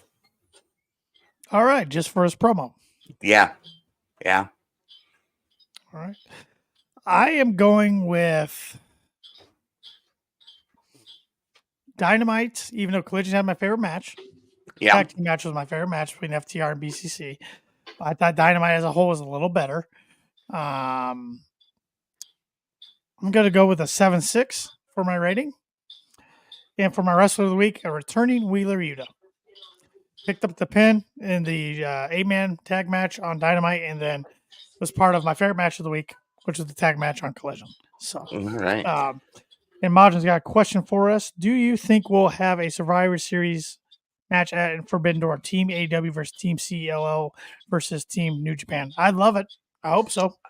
Yeah. Or even, let's split it up and do maybe 2 different Survivor Series matches. Let's do a men's and a women's. So let's do AEW versus Stardom versus those 2. And then I'd be okay with that. Team AEW versus Team CMLL and Team New Japan. And I'm glad you brought that up because I forgot to bring up on Dynamite. We saw Swerve do a quick backstage interview with Renee Paquette. And he said MJF, glad to see you came back to work, you little bitch. Deal with you later. You're not gonna like how I'm gonna deal with you. And then he was upset that Team AW lost. Said next time, choose me. So that tells me I think we're gonna get a Blood and Guts probably in July. That would make sense with no pay-per-view. I'm thinking Swerve's gonna be on Team AW, Blood and Guts. Yeah, I'm all for that. So you know what that tells me? The 5th man of the Elite's definitely Hangman. Hangman Swerve. Yep, one final time. Love it. Yep.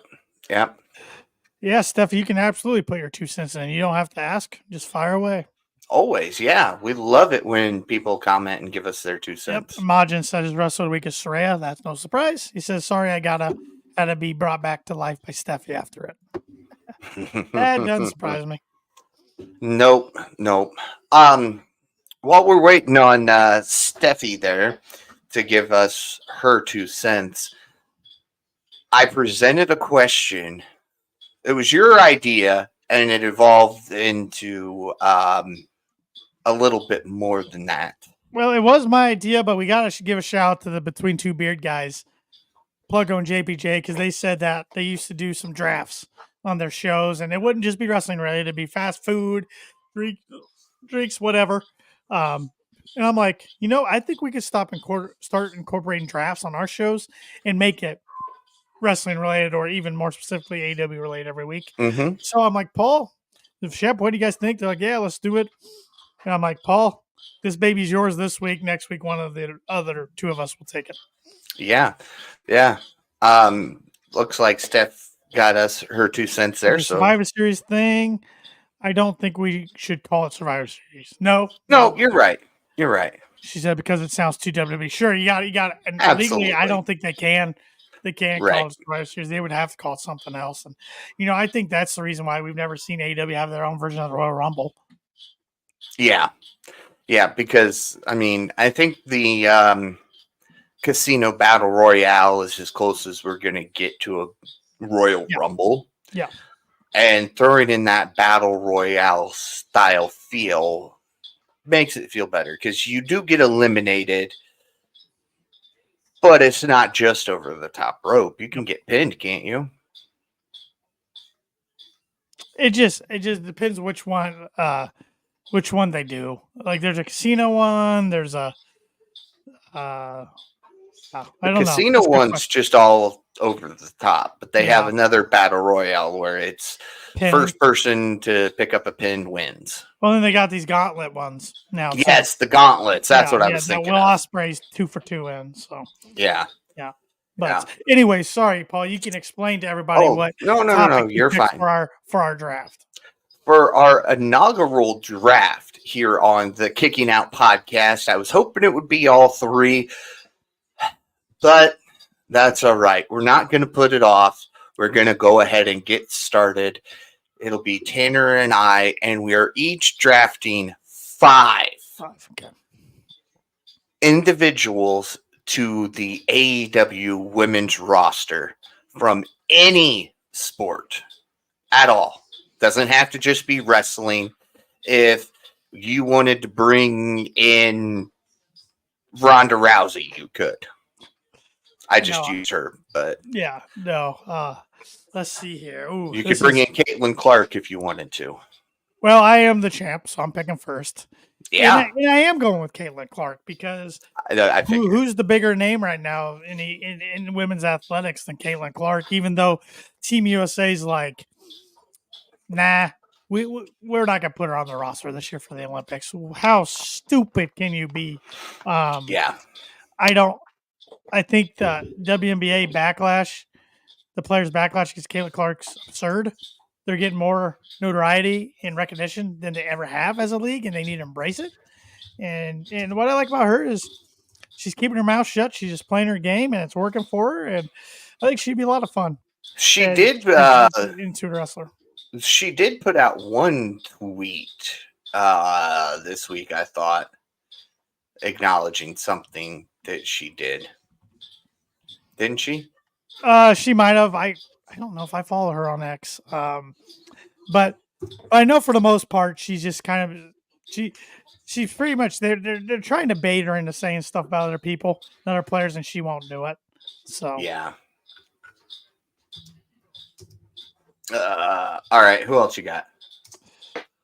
Oh, you can go now. I thought we'd rotate. Oh, okay. Yeah, we can do that. Yeah. Yeah, we can do that. I have no idea who that is, Majin. Darn it. I thought I could find that tweet fast enough. Looks like it's been deleted because it was from the last couple days and it is not there anymore. All right.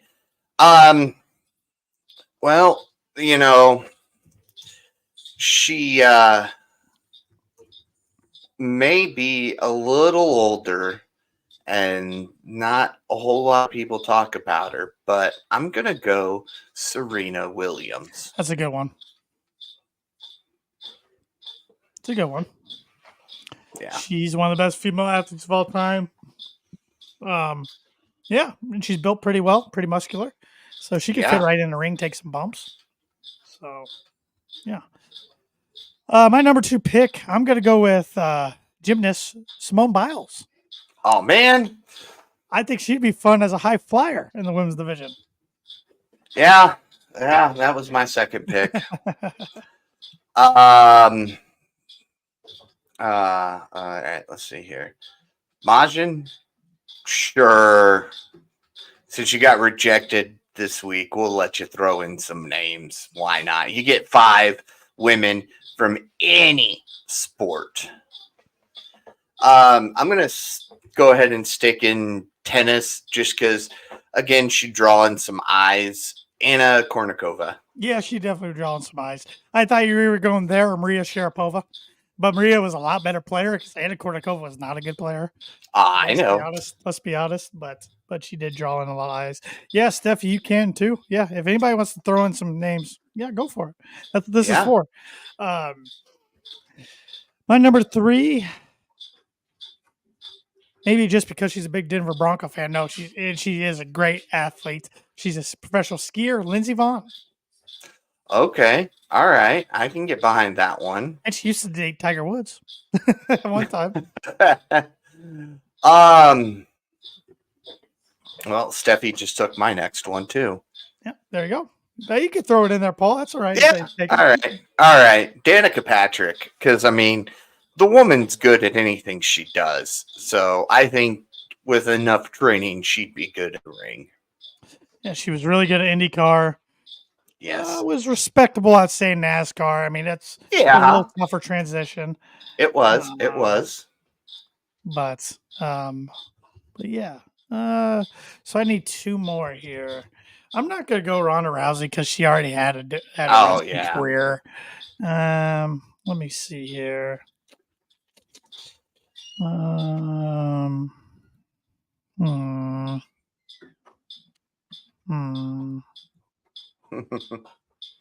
Okay. You know, I feel like it's just a matter of time before a women's soccer player gets picked. So I'm going to go Alex Morgan. Okay. For my 4th pick, and I might get some hate for this one, but Maya Lesnar. Oh, I know. I like that. I didn't even think about that. I like that. Yeah, that's a good one. That might be a steal of the draft. That is a steal of the draft. That's a good one. Yeah, I like that one. I think she could be as dominant as her dad was. I wouldn't say that. Dominant.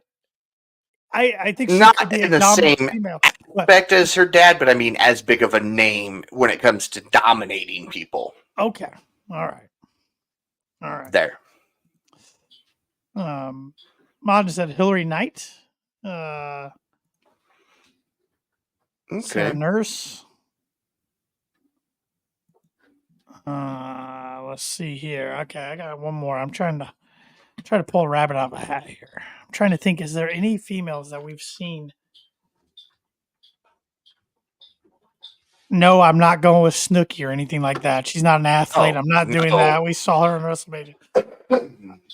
Yeah, no. I'm trying to think. There's other soccer players I could go with back in the day, but they're all kind of at age now. Man.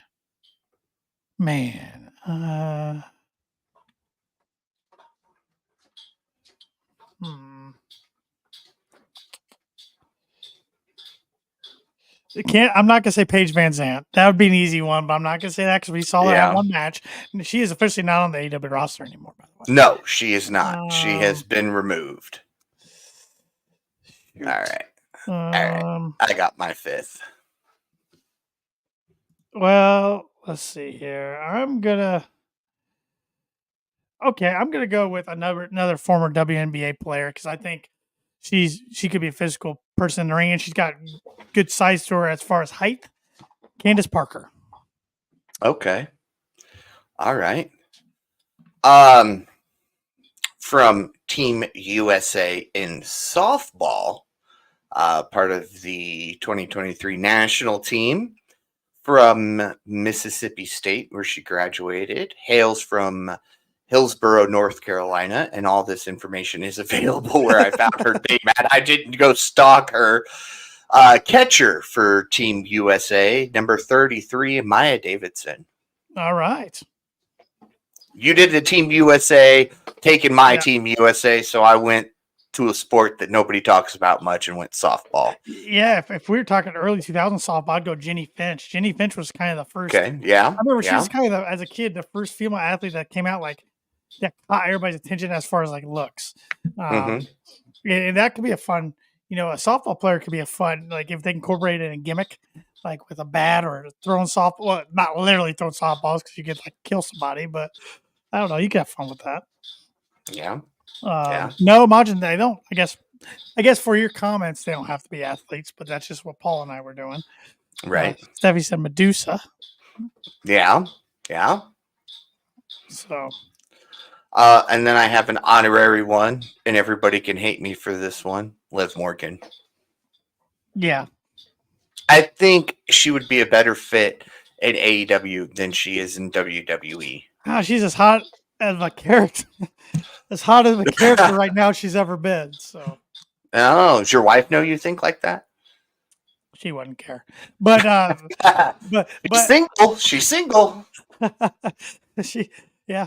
No Uncle Howdy for her anymore, huh? No. According to her, they weren't an item. I thought they were. I think everybody. Everybody thought they were, and I think it's Flair's fault. He's probably drunk, and they probably hugged each other as a high, and he went, "Oh yeah, they're together. Aren't they married now?" I really wish AEW wasn't doing anything with them, but here we are. Woo! Energy. I'll do my non-athletes and honorary one. Danielle Fishel, LOL. I'm scared to Google that one with the LOL because I don't know who she is. But I'm scared to Google that one, Majin. I'll Google.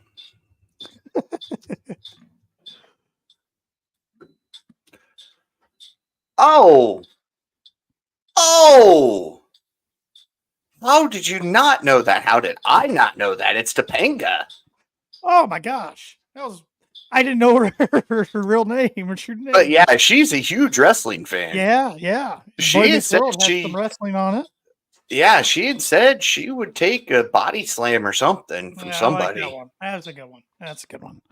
All right, Majin was cleaner than I thought he would be. Vader was on there. Yep.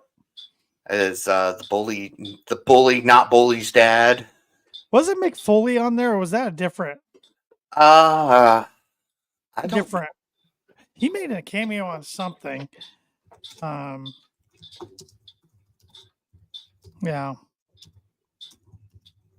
I thought it was Boy Meets World. I know Vader was, but I thought Foley was as Mankind.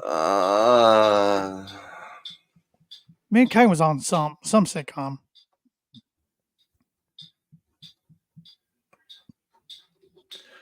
I don't know. Billy Gunn was on an episode of Sabrina the Teenage Witch. Yes. Yeah, that's crazy. That I knew. I don't know. You search it and it just brings up his cameo thing. Okay. All right. That's what it was. She wants to be put through a table. Yes. Gina Carano is Majin's last one. Okay. All right. A lot of good names out there. Foley was on Boy Meets World. Majin said, all right. Okay. I knew I wasn't all crazy. Right. It was one of the college episodes. Oh, okay. All right. After Feeney decided to become a college professor because I need to go back and watch that show again. That's such a good show. Oh, it was such a good show. The Feeney call. Yeah. We could go down a whole nother rabbit. He's still kicking. He doesn't look very good, but he's still kicking. But he's old. Isn't he like his 90s? Or late 80s? Yep. And I know Eric, who did the Feeney call. The actor's gone on the Boy Meets World podcast, and he said that he gifted that to the stars of Girl Meets World, so he will no longer do the Feeney call. Cool. Not even on the podcast. I was like, man, that sucks. He invented the Feeney call. The show's big when it's been over for a good number of years and it has its own podcast. Yes. Well, that's the thing. A lot of kids' TV shows are coming back as podcasts. True. Everybody's getting together. Ned's Declassified Life Survival Guide. That's back as a podcast now with the 3 main characters. Wizards of Waverly Place has a couple people doing a podcast about it. It's pretty Easy cool. way for them to make money because they know there's fan base out there. So Oh, absolutely. And people will tune in. and maybe even reinvent their careers a little bit. Yeah. You want to feel old, though, Tanner? Yeah. Zach Morris is 50. Yeah, that makes me feel old. He is in a good show on NBC that I like to watch called Found. Yes. It was a really good first season. Yeah, he was good in that. It was weird because I'm like, I can't look at him and not see Zach Morris, but he did a really good job with that. So. Yeah. And then he was in the Saved by the Bell reboot as the governor of California, which was weird. Okay. So that leads me to one more question. Unless you got anything else, we're kind of go down a rabbit hole. But I'm gonna bring us back to but it's a rabbit hole, but we'll make it more wrestling related and talk acting. Besides Dwayne "The Rock" Johnson, Dave Bautista, and John Cena, who do you think's the best wrestler that we've seen act in a TV show or a movie? Besides those 3, because I think those 3 are the who's who of wrestling turned actors. Honestly,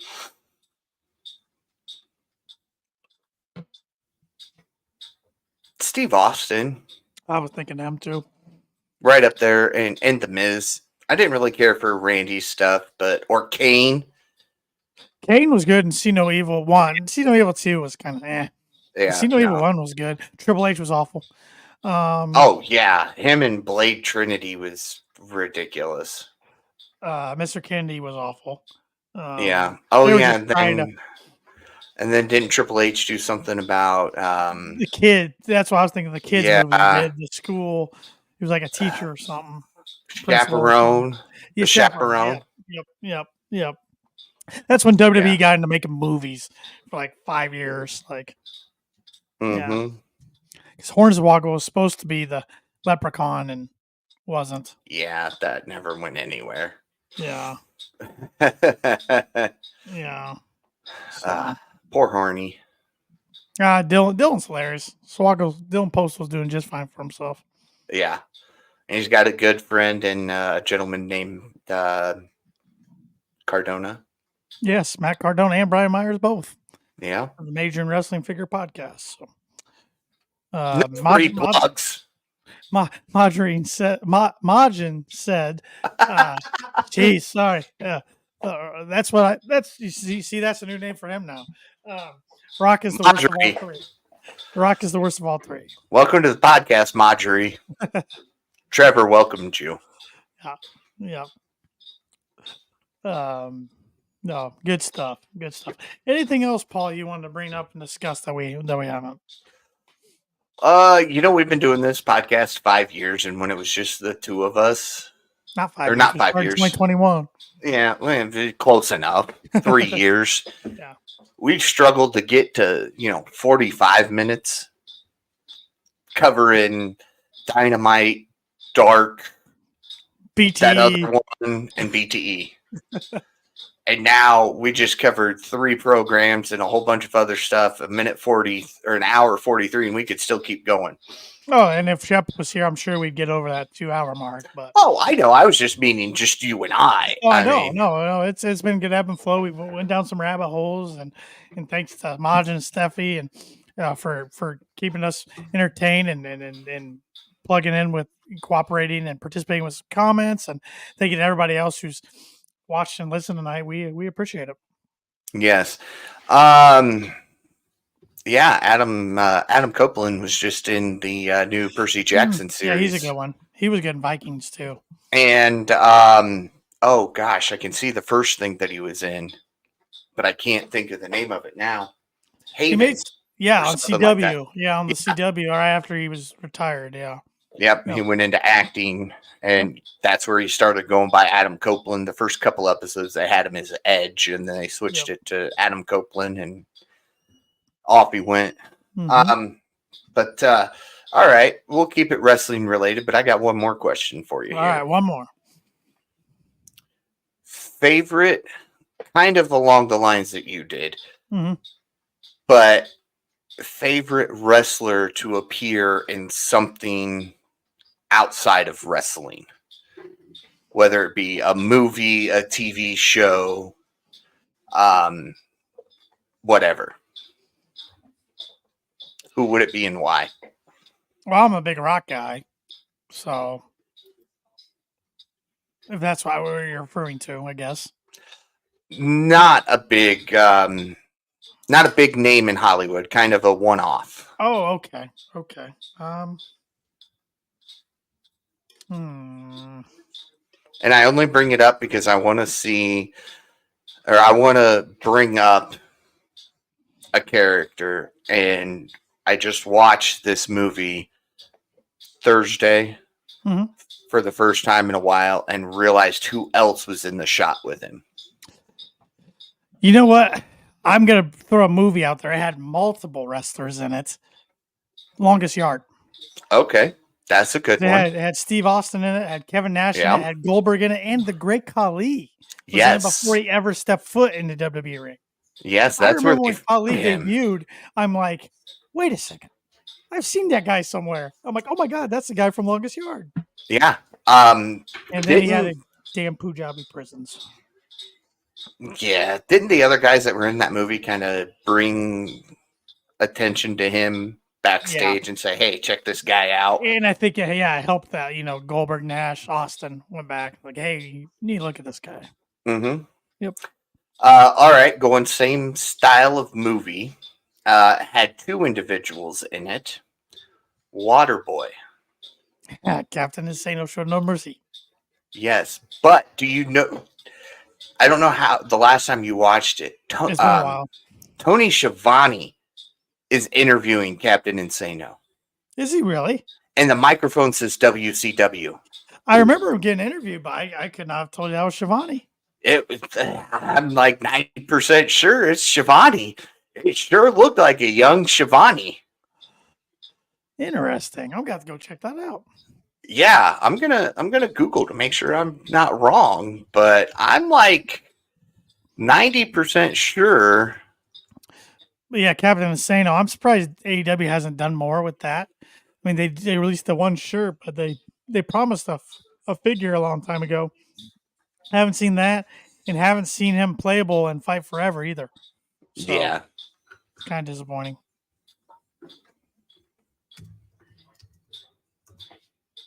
Mm-hmm.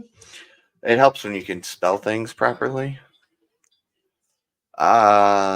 Maybe it wasn't him, but it sure looked like him. I don't know. You'll have to go check it out and see if it is. Chavo Guerrero just beat Eddie Guerrero behind me. That was surprising. Ah. Here, I'm going to see if I can, real quick, because we've got time, add this photo. And you tell me, because I'm going to do it as an overlay. And this is from The Waterboy. That's not Shivani. That is not Shivani? Well, who is that guy? I don't know, but that microphone says WCW. Yeah, I'm going 90s WCW backstage interviewer.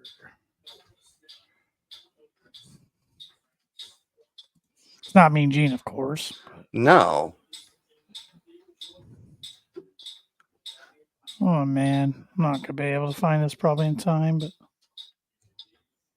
Oh, yeah, no. None of us will be able to. And it wasn't, no.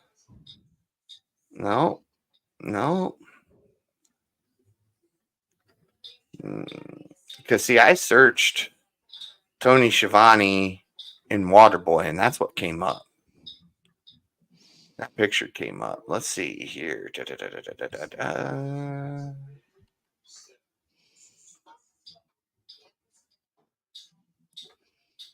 Don't mind the silence, everybody. We're trying to both find something at the same time, so we don't get a whole lot of talking when we're both trying to read at the same time. This is what Shep needs to be here, because we could just let him ramble.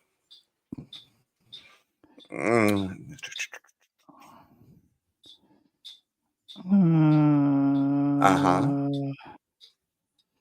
having no luck.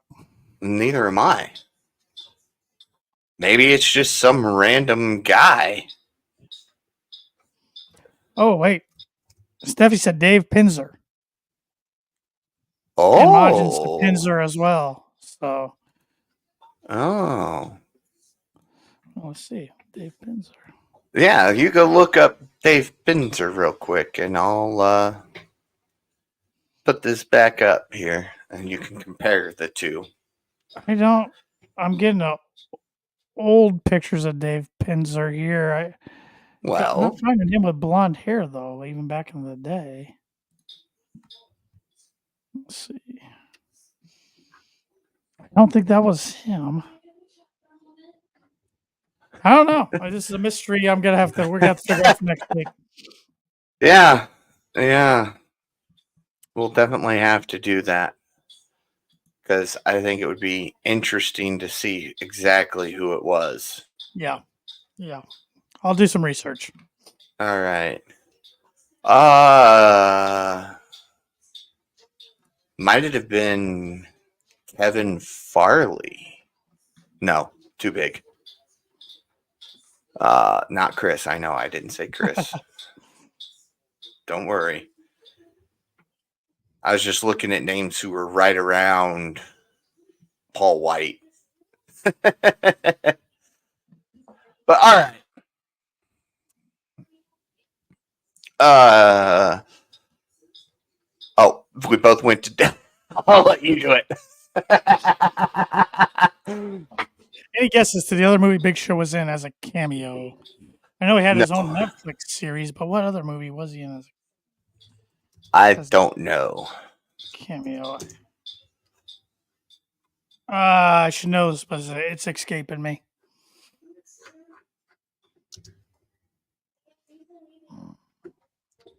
Oh, it was it was Jingle All the Way with Arnold Schwarzenegger. Arnold fought him in the factory when he was trying to look for the Turbo Man. Yep.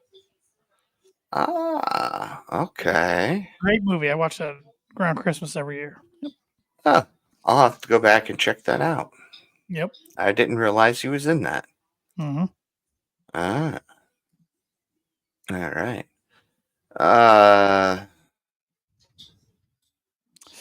Jingle All the Way, Majin. Yeah, it's behind. YouTube's always behind. Remember that. Yeah. Majin says the hair isn't blonde though; it's brown. Yeah. For the backstage interviewer. Yeah.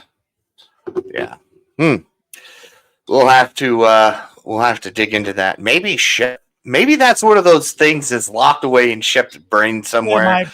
And we'll say, "Who is this?" And he'll go, "It's this guy." Yeah. Knowing Shep, he'll probably know who it is. Yeah. All right. Anything else? I don't think so. I think you can give this one a wrap. Okay. So with that being said, be sure to like the Kicking Out podcast on all social media at Kicking Out Pod. Be sure to listen to the Kicking Out podcast wherever it is you listen to your podcast. And if that happens to be Apple Podcasts, be sure to leave us that 5-star review, because we are 5-star KOP.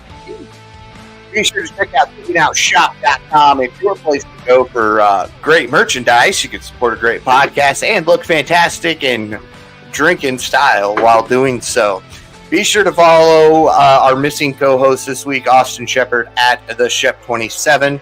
Follow your KOP predictions champion at Tanner Lee 92, and be sure to follow myself at Paul Zartman 87.